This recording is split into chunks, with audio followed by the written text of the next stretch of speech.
ॐ सहना भवतु सहनौ भुनक्तु सह वीर्यं करवावहै तेजस्विनावधीतमस्तु मा विद्विषावहै। ॐ शान्ति शान्ति शान्तिः। ఉపనిషత్తులోకి వెళ్లే ముందు మనం మంత్రానికి శ్లోకానికి మధ్య ఉన్న భేదమేంటో చూద్దాం. మనం వేద మంత్రాలు అంటాం, వేద శ్లోకాలు అనం. భగవద్గీత శ్లోకాలు అంటాం, అంతేకాని భగవద్గీత మంత్రాలు అనం. భగవంతుని నుండి నేరుగా వచ్చేదాన్ని మంత్రమంటారు, మానవుడు కూర్చిన దాన్ని శ్లోకమంటారు. భగవంతుడి నుండి నేరుగా రావడం అంటే ఈ మంత్రాలు ఋషులకు వారి ధ్యానావస్థలో వెల్లడి చేయబడ్డాయి. ఎప్పుడైతే వారు భగవంతునితో మమేకమై ఉన్నారో అప్పుడు వారికవి అందివ్వబడ్డాయి. రేడియో పాటలని ఉత్పత్తి చేయదు, అది కేవలం మనకు పాటలని అందిస్తుంది. అలాగే ఋషులు ఈ మంత్రాలను ఎలా ఉంటే అలా మనకు అందించారు. ఉపనిషత్తులు మంత్రాలే. శ్రీ సూక్తం, దుర్గా సూక్తం, మేధా సూక్తం వంటివన్నీ మంత్రాలే, ఎందుకంటే అవన్నీ వేదాల నుండి వచ్చాయి కనుక. ఇప్పుడు మొదటి పద్యం యొక్క తాత్పర్యం చూద్దాం. మనసును రెండుగా విభజించవచ్చు, శుద్ధమైనదిగా, అశుద్ధమైనదిగా. అశుద్ధం కామ సంకల్పం. మనసంతా కోరికలతో నిండి ఉంటే అది అశుద్ధమైన మనసు అని అర్థం. శుద్ధం కామ వివర్జితం. కోరికలు లేని మనసు శుద్ధమైన మనసు. ఇక్కడ గురువు మనసు అనే అంశాన్ని తీసుకున్నాడు.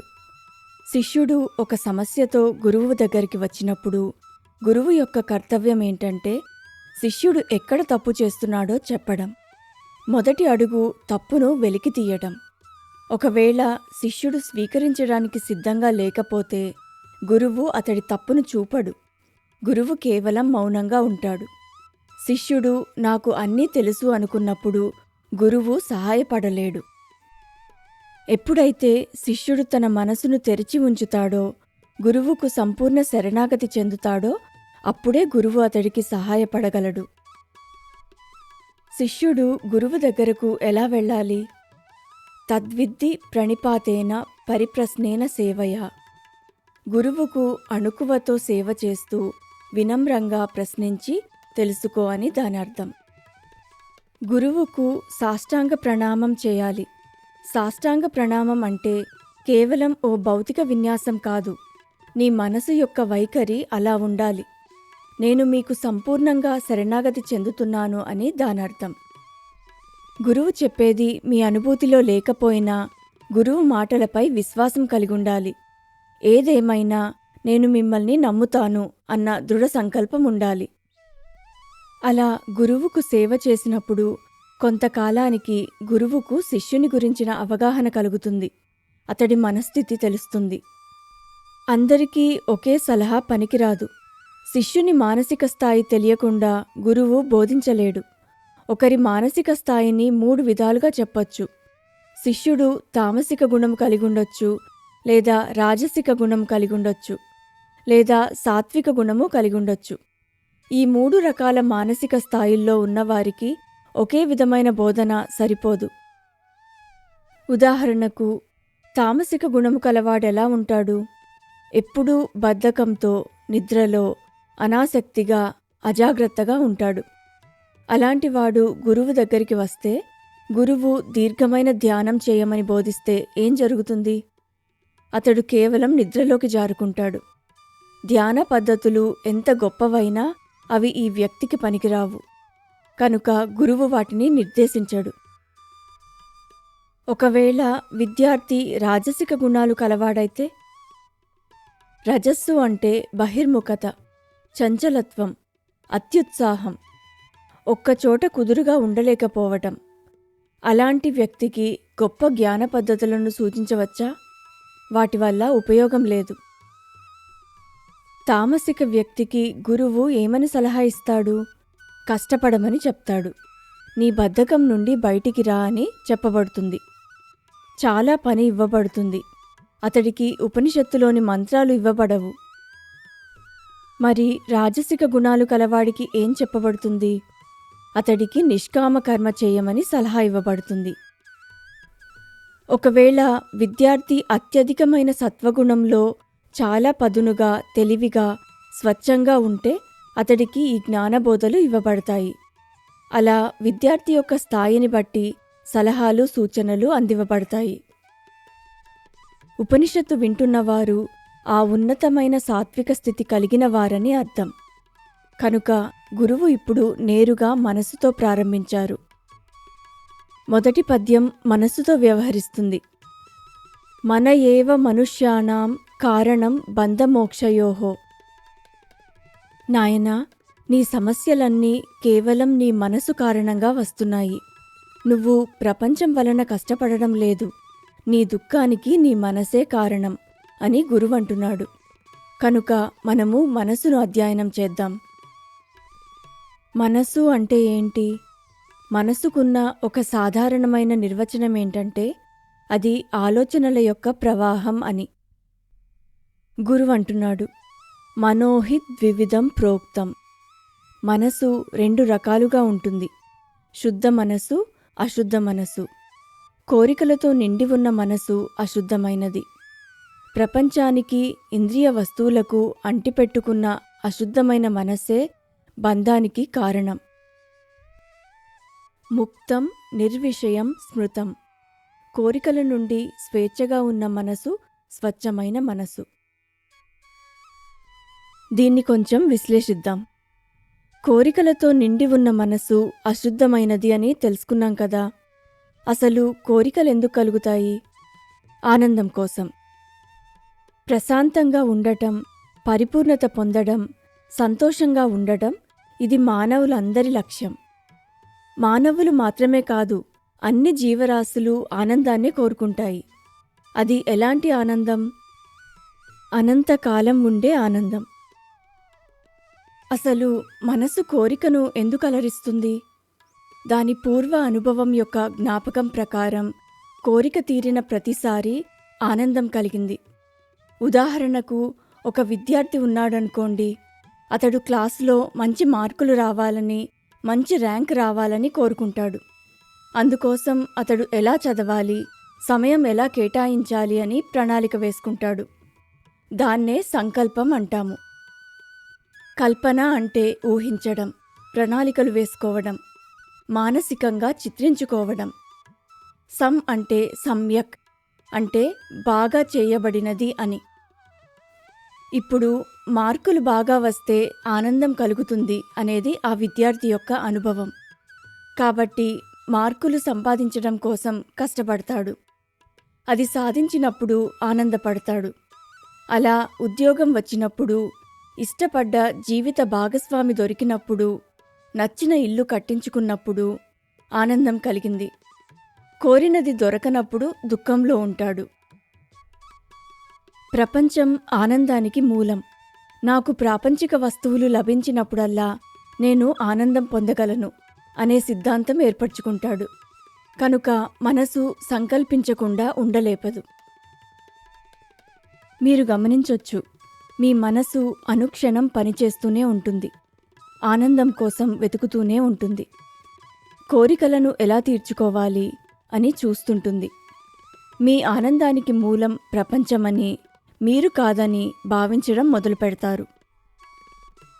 ఈ నిర్ధారణకు ఎలా వచ్చారంటే, ఎప్పుడైతే మీరు ఒంటరిగా ఉన్నారో, న్యూస్ పేపర్ లేకుండా, సెల్ ఫోన్ లేకుండా, టీవీ లేకుండా, అప్పుడు మీరు ఏమీ తోచకుండా అయిపోయారు.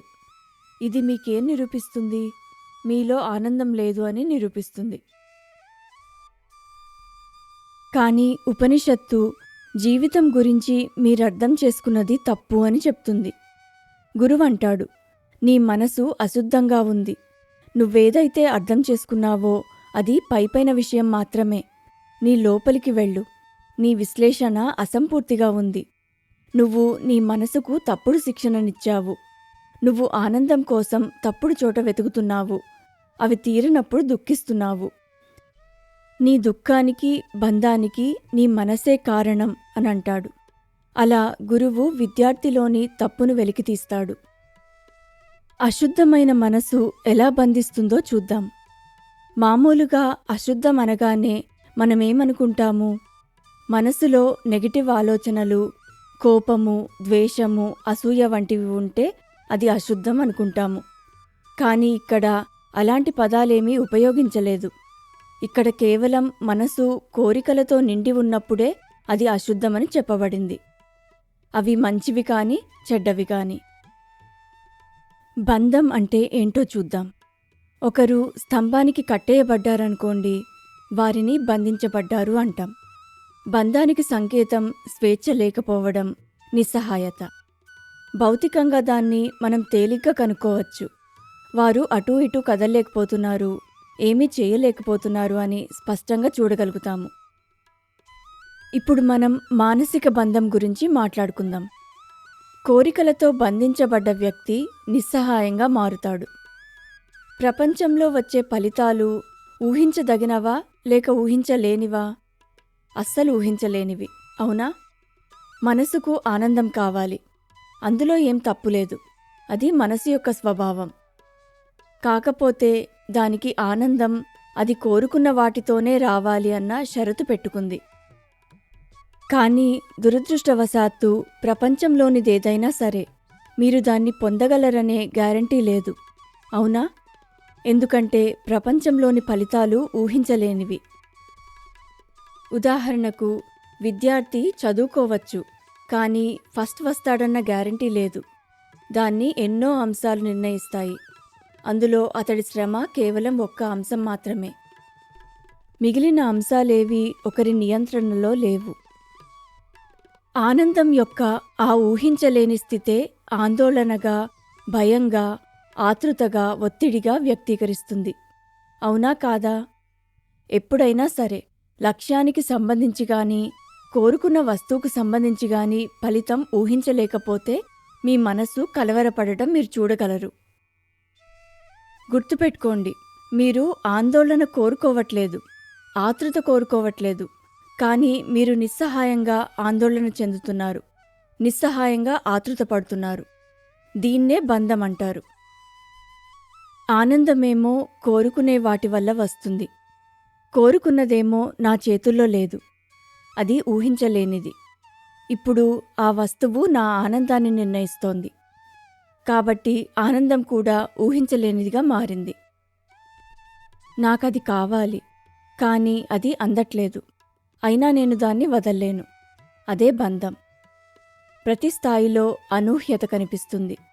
ఉద్యోగం, వ్యాపారం, వివాహం, బిడ్డలు, ఆరోగ్యం, జీవితంలోని ప్రతీదీ ఊహించలేనిదే. నువ్వు దేనిలో ఆనందం వెతికినా అది నిన్ను బంధిస్తుంది. బంధం యొక్క రెండవ అంశం, ప్రతీదీ పాడైపోయేదే. అంటే ప్రతీదీ క్షీణిస్తోంది, ఇంకా చనిపోతోంది. నేను దాన్నే పట్టుకుని ఉన్నాననుకో, అది ఏదో ఒకరోజు పోతుంది. అప్పుడు నా పరిస్థితి ఏంటి? నేను ఫలానా వాళ్లతో ఆనందంగా ఉంటాను, నాకు ఈ పరిస్థితి ఉంటే ఆనందంగా ఉంటుంది, నాకు ఈ వస్తువు ఉంటే బాగుంటుంది అనుకుంటాం. కానీ దురదృష్టవశాత్తు వ్యక్తి, పరిస్థితి లేదా విషయం వెళ్ళిపోతాయి. అప్పుడు మిగిలేది బాధ, ఇంకా దుఃఖం. మనం జీవితంలో చూస్తూ ఉంటాం, ఒకరు పెళ్ళై 60 ఏళ్ళు 70 ఏళ్ళు కలిసుంటారు. ఉన్నట్టుండి ఒకరు పోయినప్పుడు ఆ మిగిలిన వ్యక్తి అనుభవించే దుఃఖం ఎంత తీవ్రంగా ఉంటుంది. ఆ పోయిన వ్యక్తి ఇంకా ఉన్నట్లే ఊహించుకుంటూ ఆ శూన్యతను భరించలేక ఎంత దుఃఖాన్ని అనుభవిస్తారు. అదెందుకంటే అనిత్యమైన వాటిపై మనకున్న వ్యామోహం వల్ల. దుఃఖానికి కారణమేంటి? నువ్వు ప్రపంచానికి సంబంధించినదేదో పట్టుకుని ఉన్నావు. మరి ప్రపంచానికి సంబంధించినది ఎంతకాలం ఉంటుంది? ప్రతీదీ అనుక్షణం క్షీణిస్తుంది, చస్తుంది. దాన్ని పట్టుకుని ఉన్నావు కనుక అది పోయినప్పుడు దుఃఖాన్ని మిగులుస్తుంది. ఇది బంధం కాదా? అయితే ఇంకొకరిని ప్రేమించడం తప్పా అని మీరు అడగొచ్చు. ఇక్కడ విషయం తప్పా ఒప్పా అని కాదు, నువ్వు ఉన్నది ఉన్నట్టుగా చూస్తున్నావా లేదా అన్నది ముఖ్యం. అనిత్యమైన దాన్ని పట్టుకుని ఉంటే అది దుఃఖాన్ని మిగులుస్తుందనేది గ్రహించాలి. షరతులు లేని ప్రేమ కలిగుండాలి. బంధం అంటే నిస్సహాయత, ఇంకా స్వేచ్ఛ లేకపోవడం. బంధం యొక్క మూడో అంశం అసూయ.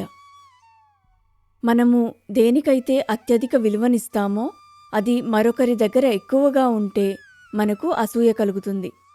అది ఏదైనా కావచ్చు, డబ్బు కావచ్చు, ఆస్తులు కావచ్చు, ఆఖరికి ఆధ్యాత్మిక జ్ఞానం కావచ్చు.